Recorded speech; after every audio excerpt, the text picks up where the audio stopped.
It's funny how the strangest traditions seem ordinary when you've grown up around them.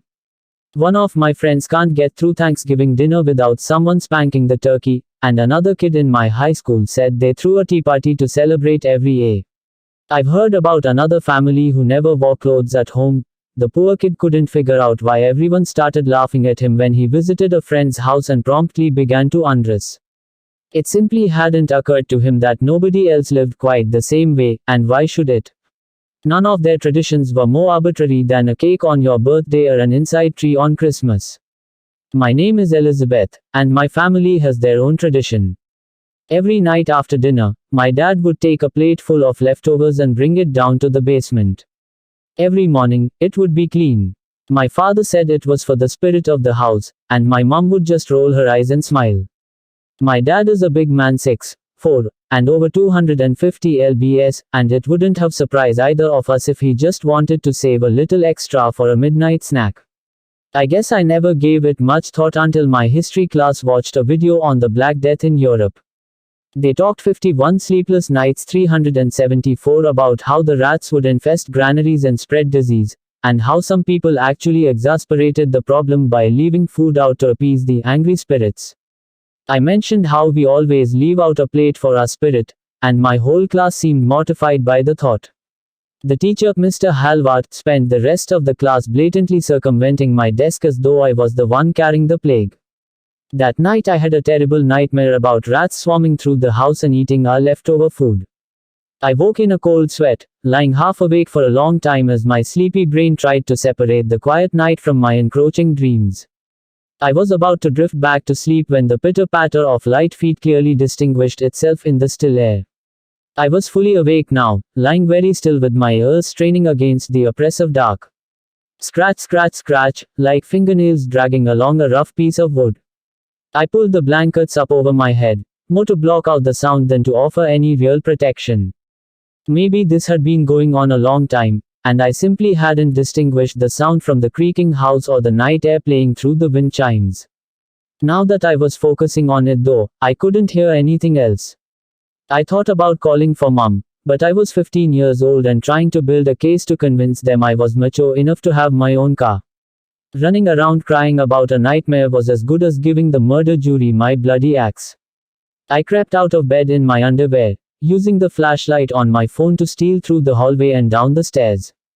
The sound grew louder as I approached the basement door. If this was a rat, then it had to be the biggest rat in the history of the world. I froze at the sound of a chair being pushed across the Tobiaswade. Com 375 concrete floor. Half of me wanted to turn on the light to scare it off, but the other half declared much more loudly that it was better not to risk being seen. I turned off my own flashlight and carefully opened the door. Something snarled and I immediately shut it again. I pressed my back to the door and tried to catch my breath. I hadn't realized how fast I was breathing, or how loud. I let the air out in a gasp and slowly inhaled through my nose, trying to be as quiet as I could. Scratch, scratch, scratch, right on the other side of the door. I turned around and saw the doorknob beginning to turn. There's no way it was a rat in there. I can't explain how my curiosity overpowered my fear in that moment, but I put my hand on the doorknob too. I must have believed my dad when he said it was the spirit of the house. We had been taking care of it after all, so why would it want to do me harm? The door opened and I stood face to face with a pale girl a few years younger than me. Her sunken dark eyes vanished beneath her mangy bangs, and her lace nightgown failed to conceal the terrible thinness of her limbs. I don't know what I was expecting, but it wasn't that. I slammed the door as hard as I could and turned to run.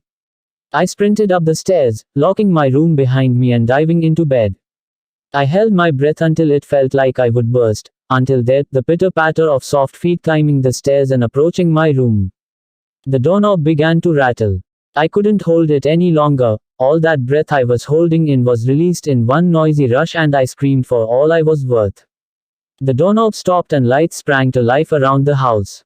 In about a minute, there was a pounding on my door. "Honey, everything okay in there?" It was Dad. I ran to him and unlocked my room.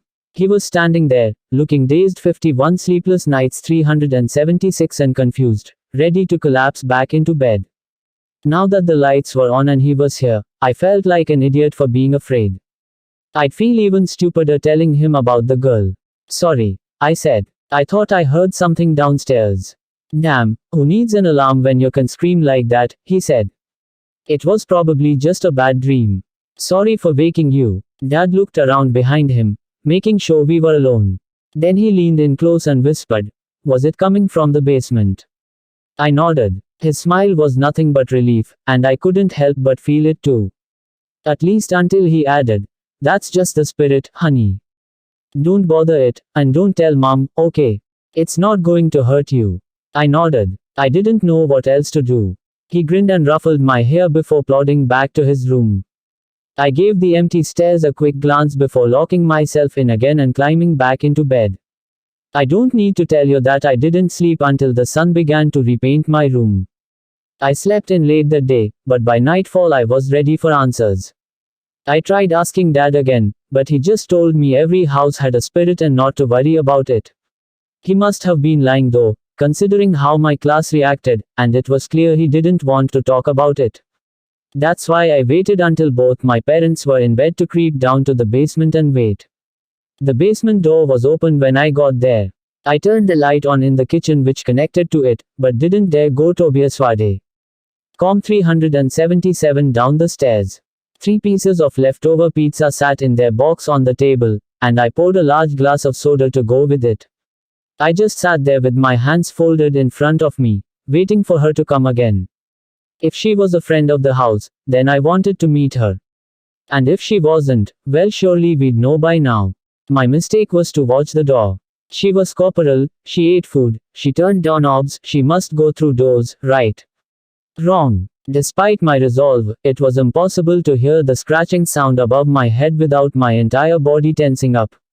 I watched a ventilation grate in the roof slide out of place, and then the girl dropped through as lightly as a shadow. Her hair was hanging over her face, but I could imagine it all too clearly as the animal snarl began to rise in her throat. She was as alien to me as death. I didn't even know if she could speak or understand. Her movements were erratic and unpredictable. Her eyes darted like a caged animal. But we did have one thing in common which has bridged greater differences than ours. We both liked pizza, and when I offered her some, she smiled. The girl swiftly choked all 3 pieces down with savage gulps, although I was able to make out a few of her muttered words which she slipped in between. "Kevin, my dad won't let me go. It's okay. I don't want to leave. He takes care of me. He said he loves me. He promised to marry me when I turned 13. Stay here in the kitchen, okay?" I said. I hope she didn't notice the revulsion in my voice. I couldn't believe what she was saying. I couldn't believe any of this, and I didn't know how to handle it alone. I wanted Dad to come and tell me it was all okay again, but if what she was saying was true, 51 sleepless nights 378 I came back in 5 minutes with Mum instead. It was pretty tricky shaking her so that Dad didn't wake too, but as soon as I mentioned the spirit she was out of bed in an instant. She said she never believed in that sort of thing, but the wild fear in her eyes made me think that was a lie. When we got back to the kitchen, the pale girl was still chugging through the soda which sprayed her face with foam. "Who are you? What are you doing in my house?" My mother roughly pushed me behind her. I pushed back. "It's okay, Mum. She's not going to hurt us. She needs our help." I was beginning to regret telling Mum what the girl told me. "I'm Sandy," the pale girl said. "Who are you?" "I'm Kevin's wife, that's who. The one you're making up lies about." Mum took an indignant step forward. I tried to hold her back, but she was livid. "You better tell me how you broke in, or I'm going to call the police." I didn't break in, the pale girl stood from the table and faced us belligerently. "Kevin brought me here. He loves me." Maybe my mum was angry because she thought the girl was lying, but I think it was because she was afraid Sandy was telling the truth. I should have tried harder to stop her, but I hadn't expected her to snap like that and slap the girl across the face. Cindy's head turned sharply from the blow, but then began turning back in small, jerky increments. I think my mum was too angry to even notice the bones rearranging themselves in Cindy's neck as it turned. "You come into my house, steal food from my family, and make up these disgusting lies about my husband." Tobias Wade, Com 379. Mum was usually the sweetest thing in the world, but she had a temper that sometimes took hours to wind down. Mom, you've got to stop. I don't care if you do got nowhere else to go. Where I'm from, you got to ask before you take something. Mom, just look at her. Can't you tell she isn't normal? Now who else you been telling this perverted trash to? Sweet Jesus, I want you out. Out of my house right this instant. What's all this noise down there? My dad thundered into the room. He froze mid-step as he instantly appraised the situation. Dear God, Kathy, my mom, have you lost your mind? My mind, Mom screamed, turning to face Dad. Don't tell me you're going to defend that creature in our house. I only hear one of you yelling, and don't you dare call Sandy a creature. I've never seen either of them so worked up. I think I was the only one who heard Sandy whispering. Is it true? It wasn't just the girl's voice that wavered. Her whole body seemed to somehow glitch and distort like a corrupted video. He married her. He lied to me. She looked absolutely heartbroken. I couldn't even begin to formulate a response. Tell me the truth, Sandy insisted. Does Kevin still love me? How was I supposed to know? I looked helplessly between 51 sleepless nights, 380 mom and dad as they yelled at each other, and I was just stressed and overwhelmed and scared. The idea of my dad being with this child almost made me sick. All I could tell is that she shouldn't be here. I shook my head. No, he doesn't, I said. He loves my mom. You should just go. Thanks for telling me, Sandy replied. I'm going to get even now. Please don't watch. Mom didn't see it coming. The air was distorted with a pale blur, and before I could even open my mouth I saw thin white fingers tearing out my mother's throat. Most of her neck was still intact, but the trachea was pulled straight out through the skin. I don't think she suffered much on account of how quick it was, but that was a very small comfort. Dad wasn't so lucky. I thought he would have a chance to fight her off because of his size, but he didn't even put up his arms to defend. He just stood there until the white fingers punched through his chest and ripped out his heart. There was a horrible moment where the heart was entirely out of the chest but still tethered by a network of veins and arteries, and I could see the strain on his face while she held it in her hand. I never forgot you, were the last words he ever said. Sandy distorted again, and then she was gone, fleeing back down the basement stairs and wailing like a little girl. I rushed over to my dad, but he was already gone. When the police swept the house later that night, they didn't find anyone in the basement. They listened to my statement, but I didn't see any of them writing it down and I don't think they believed me.